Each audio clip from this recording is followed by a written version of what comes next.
Hello guys, welcome to 5th generation hobby shop and welcome to another quick review. Shoutout po natin si Sir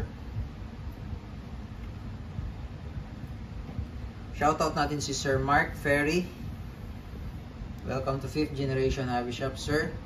So this is the Glock 17 Gen 5 re-review natin. May nilagay tayong RMR red dot. Mamaya sir, i-explain ko rin sa inyo kung paano ko siya kinabit. Okay, so again, this is the WE Glock 17 Gen 5 Airsoft Pistol. This is made in Taiwan with tactical. Yan, RMR pala yung nakakabit na red dot. So this is the box of the unit. WE Glock 17 Gen 5 all black. Made in Taiwan. It comes with two back straps. Ito yung mga kasama. Two back straps and pin lock. So itong back strap dito nyo po ilalagay yan. So, gusto nyo pong medyo mataba-taba yung grip. Ayan, pwede nyo siyang lagyan ng back strap. Then ito yung lock nya. Maiksi. Ayan po yung pinaka-lock. Itong mahaba, extra lang po yan. So kailangan nyo pong tanggalin yung nakalagay dyan para mag-lock siya kasi maiksi po ito eh. Ayan. And of course, owner's manual. Ayan, so yung magazine nito is 24+1 metal magazine. Higpitan na rin natin yung magazine. Higpitan ko na po yung magazine. Lagyan ko na rin po ng oil.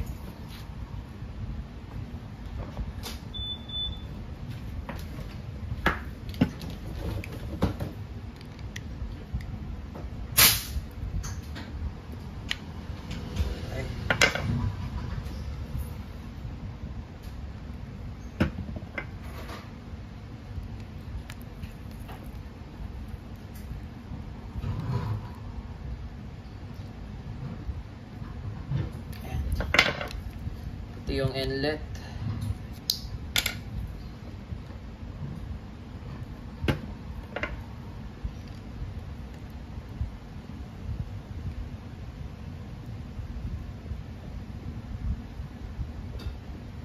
Okay. So, load tayo ng bala muna.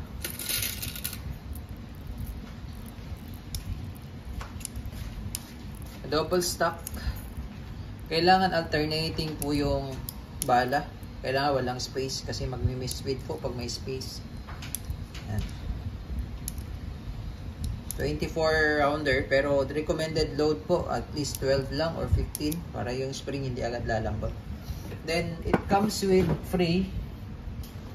May kasama siya inclusion green gas standard power number 12 and also comes with 0.23 grams 4,000 shots na bala.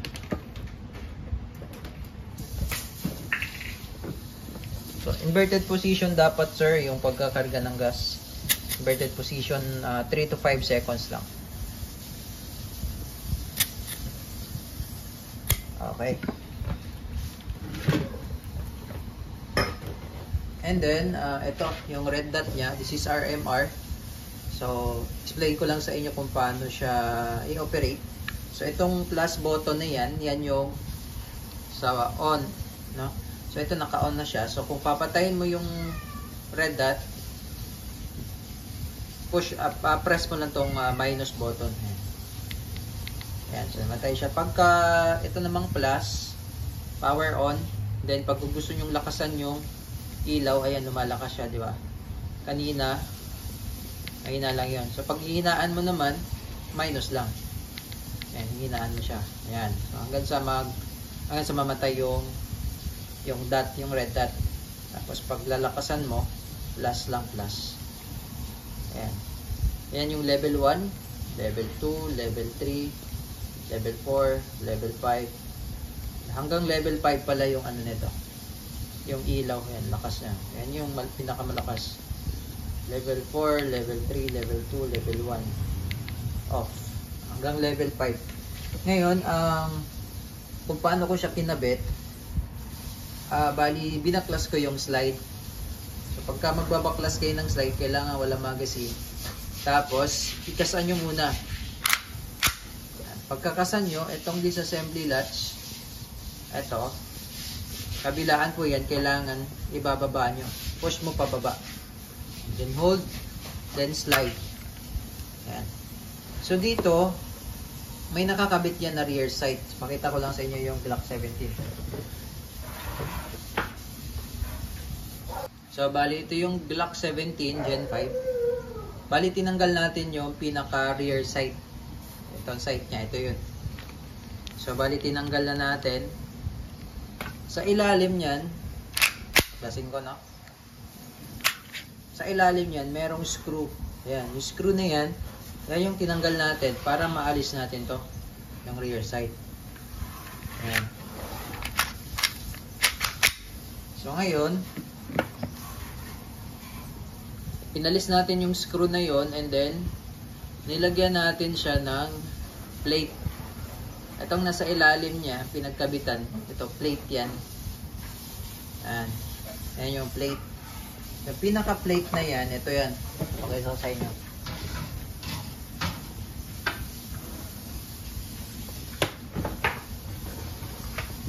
Ito siya. Yan, dovetail. Ito yung pinaka-plate. Ito yung nasa ilalim. Yan, pinaka-base. Tapos, sinampa natin dito yung red dot. Kasi ito may stopper to eh. Pag inalis mo yung rear sight, meron siyang parang kanal dyan. Sasampa to. Ito. Then, screw natin sa ilalim. Ayan. So, bali yung nakalagay na screw niyan, yun yung para sa red dot. Ayan. Tapos, so yun na. Ganun lang siya kadaling i-install. Ngayon, pag aalisin nyo naman at ipapalit nyo yung rear sight, tinanggal natin rear sight, rear sight. Alisin nyo lang yung screw, allen screw yan. Siyempre, mariremove nyo na yan, then lagay nyo yung rear sight. Dali lang naman siya actually. So, ganun yung pag-install ng red dot. So, ito, naka-zero na rin to. Mamaya, i-check natin. Testing natin sa target. Okay.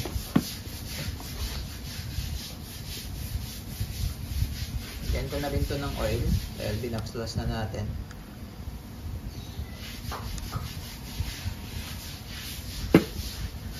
And then, sa pagbabalik naman, ito, pasok nyo lang siya dito. Tuloy-tuloy lang. Yun. So, goods na. Ngayon, testing tayo. Sa Glock pala sir, kailangan medyo lakasan nyo lang yung pag-insert. Kasi pagka medyo mahina yan, pwedeng malaglag yung magazine. Okay, Glock 17 Gen 5 with RMR red dot. So ito pa pala sir. So meron siyang rail for flashlight, ano, accessories. So po pwede rin tayo maglagay dyan ng flashlight. Ayan. Diba? Mas pumorma. Ganda. Testing tayo.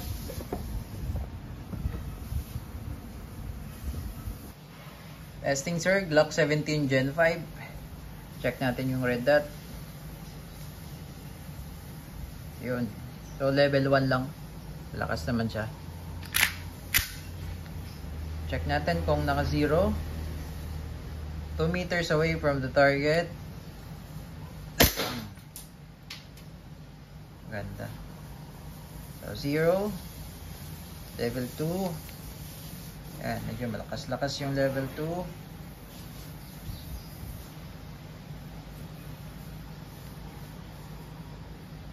So hindi siya nakaku-witness doon sa sight, sa iron sight, no. Okay. So naka 0 na siya, sir. Within 2 meters, maybe kung mag-a-adjust kayo ng distance, pwede rin siyang mag-adjust. So ito pala yung adjuster niya, ito naman yung ito yung elevation or the up and down. Then ito naman po yung windage or the left and right. Diyan lang kayo mag-a-adjust.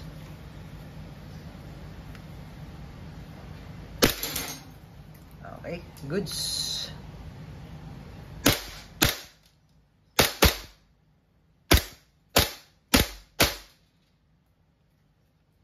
Okay, open slide, release the magazine. Tatak mo lang to, release. So, kailangan pala namin sir mag-cut doon sa box. Kasi hindi siya magkakasya pagka nakalagay yung red dot. So, pakita ko sa inyo kung saan kami magka-cut. So, okay lang sa inyo mag-cut tayo dito sir.